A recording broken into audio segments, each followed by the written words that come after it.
little horror fan, let me in. Not by the hair on my chinny chin chin. Then I'll huff, and I'll puff, and I'll blow your whole understanding of the horror genre down.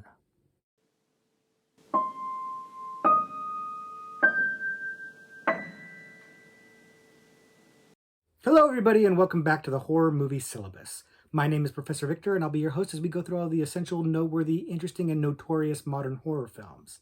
If you're new to the channel, I recommend you check out our introduction video. There's a link to that in the description below, and it'll give you a sense of what the Horror Movie Syllabus is all about. But in short, we look at a particular subgenre of horror and then take 3 movies from that subgenre to examine. But today, that's not what we're doing. Today, we're continuing our recommendation series where I look at movies that were recommended by you guys in the comments and decide whether or not I think they're syllabus worthy. We've been doing this for a while now, and it's been going rather well, and I've been having a really good time with it because you guys have had some amazing recommendations, and I think this week is definitely no differing from that, as we're looking at the movie Big Bad Wolf. Big Bad Wolf was a recommendation from frequent commenter Fungus Among Us, which is still probably my favorite handle of all the subscribers, although a new subscriber, Rage Against My Hairline, is giving him a run for his money. But Fungus Among Us has been great with commenting, had some great suggestions, and Big Bad Wolf was one that jumped out to me from the title alone. As you guys probably know, I do love me some werewolves, and so this was bound to be a pretty good time. And since we've been on a pretty good streak of movies that I've either liked or loved, I figured let's keep the ball rolling. Let's keep on with that streak and pick something that is probably going to be in my wheelhouse. Now, if this is your first time seeing a Is It Syllabus Worthy video and you're a little confused, don't be. Basically, I've been keeping a list of all of the recommendations of movies that I haven't seen that get recommended in the comments to the videos, and I've been putting them on horrormoviesyllabus.com, and I'm basically just kind of going through them, not in order, just kind of haphazardly when the mood strikes me, crossing them off as I've seen them. But I figured it'd be fun to let you guys know what I think of your recommendations when I get them and get around to watching them. So that's what we're doing. It's pretty simple. It's a lot of fun. Sometimes other people enjoy us, and it's a recommendation for them as well. So it's a nice way to look at a particular movie, zero in on it a little bit, and help me get through my to watch list, which is getting longer and longer. That's a good thing, by the way. More recommendations is a good thing. So please keep them coming. So that's what we're doing today. We're going to look at Big Bad Wolf, recommendation from you guys. And I'm going to start by telling you a little bit about the movie, what I thought of it, what I liked about it, what I didn't like about it, and then ultimately culminating in, is it syllabus worthy? So why don't we go ahead and get into that review right now. Now, as you already know, today we're taking a closer look at the movie Big Bad Wolf. Big Bad Wolf came out in 2006 and is a werewolf movie. And although it came out in 2006, it has a feel to it that makes it feel like it's came out a lot earlier than that. It has a little bit of an old school sensibility, for better or for worse, but we'll get into that. If you haven't seen it, the movie is about a young college guy who is trying to get into a fraternity, and in order to get in good with the frat brothers, he's decided to steal the keys to his stepfather's cabin and let them party up there. Only the stepfather is a real jerk, a really piece of work guy, just a traditional misogynistic male, and just seems like a pretty bad guy all around. But what is not known is that he's actually a werewolf. But this is something that becomes painfully known to our protagonist and his friends when that werewolf attacks them at the cabin. And from there, hijinks abound, as they tend to do in movies like this. But of course, I don't like to spoil the details too much, so that you can check this movie out if you haven't already. But Big Bad Wolf is a lot of fun. And it's probably the number one thing that I like about this movie is that it knows what it is. It's not trying to be anything more than a schlocky werewolf movie, and in that sense, it's succeeding like gangbusters. This movie is arguably a horror comedy, although I don't know that the blend would be quite right. If we were talking about this as a horror comedy, I think the blend would be a little bit off. But it definitely is leaning into the comedy aspects of this, but with a healthy dose of gore mixed into it. Those of you that watch the channel frequently saw that we recently reviewed the movie Cut, an Australian slasher movie, and I was kind of complaining that that movie didn't really lean into anything enough, and they should have had maybe more gore to balance out the comedy. I'd say that's what Big Bad Wolf does, and does rather well here. It's got a lot of disturbing stuff, a lot of gross things in it, but it's also played for laughs. But while that I think is the right recipe, I'm not sure if it will go down smoothly for everybody, but we'll get more into that in a little bit.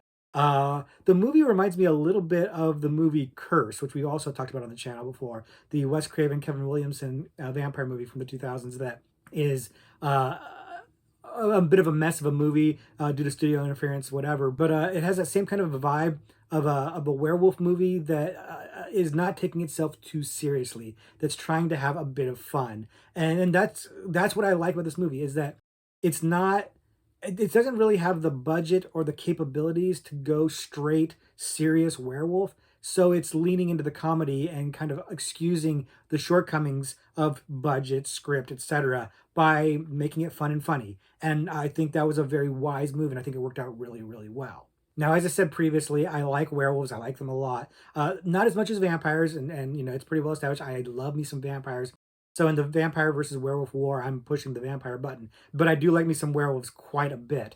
I think part of the reason why vampires is more my forte is they have a lot better movies and a lot more of them. There's not a ton of great werewolf movies, and there's actually, compared to vampires, not a ton of movies at all. So it's kind of nice to get one that is entertaining and fun. And I think Big Bad Wolf would actually fit that bill. I don't know if that's damning praise. I don't know if it's kind of like, hey, there's not a whole lot of good ones, so this one's a good one. I don't know if that's not what I'm trying to say, but it might be actually what I'm saying. But I am saying that Big Bad Wolf is something that is a welcome and refreshing movie to have, considering the dearth of werewolf movies that are fun. So I think that's a nice thing to have. I'm glad that that exists, and the werewolf itself is actually pretty good. Mind you, manage expectations. It's not the transformation is not an American Werewolf in London style. Like the werewolf design isn't as good as like say The Howling or something like that. Nowhere close. But considering what is apparently the budget of this movie, considering that it's not big production, surprisingly pretty good looking werewolf. Even though they have to kind of shortcut some of the changes and things like that, and you kind of just forgive that a little bit. Again, you can kind of tell just by looking at it that the budget is not really all there. That's I think what I mean when I say that this movie feels like it's older than 2006. It has a look to it that feels like it's maybe 15 years earlier than that, maybe more. That actually I think helps. I think it helps to have that aesthetic. It helps it to feel like a throwback movie in a good way. Makes it a little bit more forgivable that some of the things are a little bit schlocky. Like I said, this movie has a lot of gore and has a cool looking werewolf, but the gore effects they're not bad by any stretch of the imagination. They're pretty good, but they are not super realistic and gross. They're actually a little bit just kind of fun and funny. Think like Friday the 13th kind of thing. Maybe not even quite as good as that, but because they're no Tom Savini, but fun gore for the most part. Now that said, while there is a lot of really great gore, there's a lot of violence in here too that is not necessarily fun. And this is where I say that that mix may not work for everybody. It's a little bit tricky. The main antagonist, the werewolf, starts out as this kind of misogynist, gross jerk dude, the stepfather, and he seems like a real piece of work. And then as the werewolf, he really is a piece of work, and he's saying vulgar things, and he's doing vulgar things. There's a lot of sexual assault in this movie. Maybe not a lot, but there's some, which is a lot for a fun werewolf movie, and so that's disturbing, and it does maybe throw the mix off a little bit. Because you're trying to have a good time, you're trying to laugh and have fun, and then you've got this werewolf, raping a girl. It comes out of nowhere, and it was utterly shocking. And it's not exactly played for laughs, but it's not given any serious gravitas either. So viewer beware, I suppose. But it was also kind of building into part of this character. Like this character, the werewolf, is so over the top. He's such a misogynist. He's so gross. And he's making these one-liners. It reminded me a little bit of like Freddy Krueger. He has these Freddy-esque quips when he's in the werewolf form that are funny and kind of unexpected, because you don't expect this werewolf to stand up and start, giving you burns and stuff. Which was for me a big part of why I liked the movie, was like this insulting werewolf was fun. Again, that's kind of what made me feel a little bit like the movie Curse. Like this werewolf that could speak and cut you down was hilarious to me. But the sexual violence was a weird mix on there. So it's like you kind of hate this character because he is gross and over the top misogynist, but he's also kind of funny. At least at the werewolf, as the human form of him, he's not really funny at all. He's just kind of gross and sweaty and unpleasant. But as the werewolf, he's a character. He's got personality, and I could have seen them kind of making him into like a Freddy type character. And for people who are thinking, well, Freddy, it would never be that gross or whatever. Bear in mind, Freddy's a child molester, so they're not far off in thinking that this, rapist werewolf could be a funny, fun character. Because it was done with Freddy. But but I digress. We're getting off a little bit there. Suffice to say, it's a complicated one to say whether or not you love this character or hate this character, or you kind of love to hate this character. I don't know, nobody would just flat out love him. I hope not. But he's a complex character in that regard, because I think you're supposed to at least enjoy him. I don't think you're rooting for him. I don't think you like him, but you're supposed to enjoy the quips and stuff like that when he's killing people. And I did, even though again it's a complicated thing. It's a little bit touchy, and I acknowledge that. But again, like this movie kind of knows what it is. Throwing those things in there might have been a bit of a misstep. I'm not gonna lie. The movie would be fine without that stuff, and still be fun and funny. So maybe you don't need to do that. But overall, the movie is not trying to get serious. It's trying to be funny and gross and fun. And for the most part, I think it's succeeding in that. Even if, like I said, some people are gonna be turned off by that so much they're just gonna turn on the movie and that's fine if that's the way you react to it. They made it that way, and they can expect that kind of reaction. But everything else in that movie is working out rather well for me. Like I said, the comedy and the horror may not be perfectly balanced, but it's not bad. I'm having a good time with it. The gore is funny and it's over the top, and that's why I feel like a lot of this movie is over the top. I like the werewolf design, and I think the werewolf lore is pretty tight here. They do a pretty good job of establishing what the rules are for the werewolves in this movie, and they stick to it, and I think that's important. If the movie has a weak spot for me, it's everything outside of the werewolf. The relationships between the characters, and in particular, our main character, our main guy, are weak. They're not great. In particular, the main guy is not a great actor. He's not bringing a lot to the table. He's not very sympathetic, not because like he's a bad person, but because he's kind of a simp. He's kind of a weak character who, I guess, the character arc is he gets strong towards the end, but it's not very compelling. You don't really buy it very much, and I think it's a large part due to the actor. The casting is not great on that guy. He's not selling it very well. Now his sidekick, his best friend slash love interest, is much better. She's really really good in the movie, and if they had made her the main focus, the main character, I think the movie would have been stronger for it because they have a better actress and a more interesting character too. The rest of the characters are mostly fodder, so you don't really care too much that they're kind of caricature-ish and very thinly drawn. But they're not bringing a lot to the table either. They're not tremendously funny. They're not interesting. They don't do much with them. It's fun when they get killed, so that's good. But there's not they miss an opportunity there to have a little bit more repartee, a little bit more interesting fleshed out characters, or at least a little bit more personality with them, and maybe a little bit more of a setup that made more sense because the setup was pretty thin. You never bought for a million years that our main character would be interacting with these people or that they would be interacting with him. It's a tough sell, and it does hurt the movie a little bit. So overall, it's an uneven movie. It's got its issues, but it's got more good than bad in it. It knows what it is. It's not trying too hard to be something that it's not, and as a result, it's not coming up as short as it might have otherwise come up. So now it's time for the question: is it syllabus worthy? And the answer is no, not really. I had a good time with it. I enjoyed the movie. It's a little bit in my wheelhouse, so there's that. Sexual assault stuff aside, it really is the kind of movie that I enjoy. So when I selected it to watch, thinking let's keep this ball rolling of enjoyable movies, I was right, and I enjoy this movie quite a bit. The question, though, about it being syllabus worthy is not so much a reflection of how much I liked it or not, but really a reflection of the subgenres and how competitive they are. In particular, the werewolf subgenre, which is where this would most logically fit, is top heavy. The top movies in that subgenre are fantastic. They are really, really great movies, and I have a tremendous amount of affection for them. And this movie just isn't going to be able to crack that. It's not, again, an indictment on this movie specifically so much as it's a testament to the best of the best werewolf movies that, this one is just not going to challenge those. And then when we talk about other things like, say, horror comedy, which I mentioned earlier, it's a hard sell that it would crack those as well for the same reason. Like those movies, the best of them have the most perfect balance of horror and comedy. They just really hit very well, and generally speaking, most people find them enjoyable. Whereas with Big Bad Wolf, I do think it's going to be hit and miss. I think there's going to be a lot of people who it doesn't really work for. So again, it wouldn't really crack that subgenre.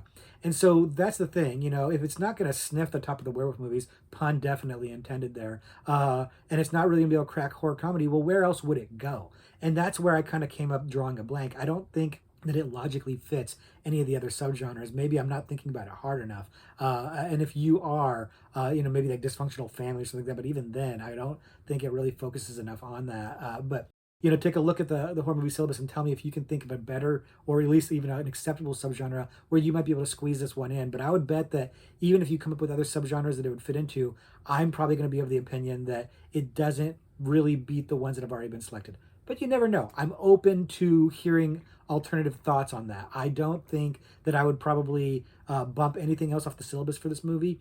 But that, again, is not to say that it wasn't a fun movie, because I do think it's fun. Is it a good movie? Well, I already talked about the flaws of it a little bit. Like, it's not, it's not a great movie in terms of production, in terms of a little bit of the acting. So it's got its flaws, but it's fun, and it knows that it's not a perfect movie. It knows it's not a great movie, and it's leaning into the fun part of it to kind of grease over the rough parts of it. And I thought it did that really, really well. I had a really good time in this movie. So thank you very much for recommending it. It was in my wheelhouse. I did enjoy it. And I'm glad I got a chance to come here and talk to you guys about it. But if you have seen it and you have thoughts on it, share them in the comments below. And if you think this is something that would be interesting to you, check it out and let me know if you have the same reaction to it that I did, or if it's really just the mix is not quite right for you. And if it's a little off-putting, let us know in the comments below. But now it's time to look at another horror trivia pursuit card question. For those of you that are new to the channel, I like to take a trivia pursuit card, horror trivia pursuit card, and read it to you guys here live on camera, and then try to answer it live on camera to see if I can get it right or if I'm going to be embarrassed. Today, let's look at the category for gore and disturbing, because Big Bad Wolf is a little gory and disturbing. So let's take a look at this. And in this the question in this card is, in 2008's The Midnight Meat Train, which character becomes the butcher at the end? Leon Kaufman, Maya Jones, Lynn Hadley, or Randall Cooper? And I'll be honest with you, I'm glad they threw the names out here because I didn't remember any of the names of any of the characters. And we talked about Midnight Meat Train fairly recently. Actually, it was not that long ago that we talked about this movie. It's a good movie. I actually really like this movie quite a bit, based on Clive Barker work. And it's an underrated movie that didn't really get the praise that it deserved. But as those of you who have watched these videos fairly regularly know, questions where it talks about a name for a character are my kryptonite. I don't seem to remember names of characters very well unless it's, like Rosemary and Rosemary's Baby or something. Unless it's an obvious thing, Freddy from Nightmare on Elm Street. I'm not great with the names for whatever reason. But this card gives us the names. But here's the thing, it gives us 4 names, and I don't remember any of these names. I do remember who ends up becoming the butcher at the end. I definitely remember who that is, but I don't know what the character's name is. And in case you're wondering, I'm kind of dragging this out a little bit to give you guys a chance to think about this too. Let me read those names again. Leon Kaufman, Maya Jones, Lynn Hadley, or Randall Cooper. And that should be on the screen right now anyways. But it's funny because my answer, I have the answer I'm going to give, and then I have the answer that kind of makes me think about the real answer. I'll explain. I think you've probably had enough time now that you've locked in your answer on this. So my thought process is this. While Randall Cooper sounds a whole lot like Bradley Cooper, who is the person who becomes the butcher at the end, that's the actor, but that's not the character's name. I'm pretty sure Bradley Cooper didn't play Randall Cooper. And in fact, the way the question's worded, I'm guessing that since Bradley Cooper was the main character of the movie, his name is first. I'm guessing he's Leon Kaufman. I have no recollection. I have no recollection of him being Leon Kaufman. I have no recollection of that name. Um, I know it's not Maya Jones, and I know it's not Lynn Hadley. So it's either Leon Kaufman or Randall Cooper. And I just don't remember his name being Randall Cooper, because I think that would have stood out to me if his name was Randall Cooper, played by Bradley Cooper. So I'm going to go with Leon Kaufman. That's my answer. Hopefully you've got your answer locked in too. And let's take a look and see if I was right. Leon Kaufman. That is another one of those questions where it's not like I really knew it so much as I just used some deductive reasoning. I remember Bradley Cooper being the killer at the end of that movie, becoming the butcher. I just couldn't remember his character's name. So it's just a matter of like deducing which one of those 2 male names was his character.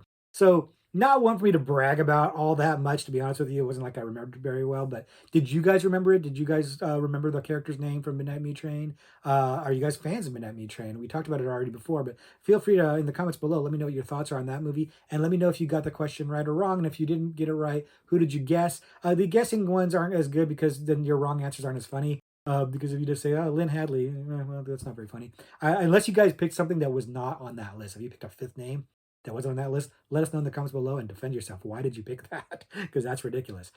So that's going to do it for today's video. Thank you very much for the recommendation.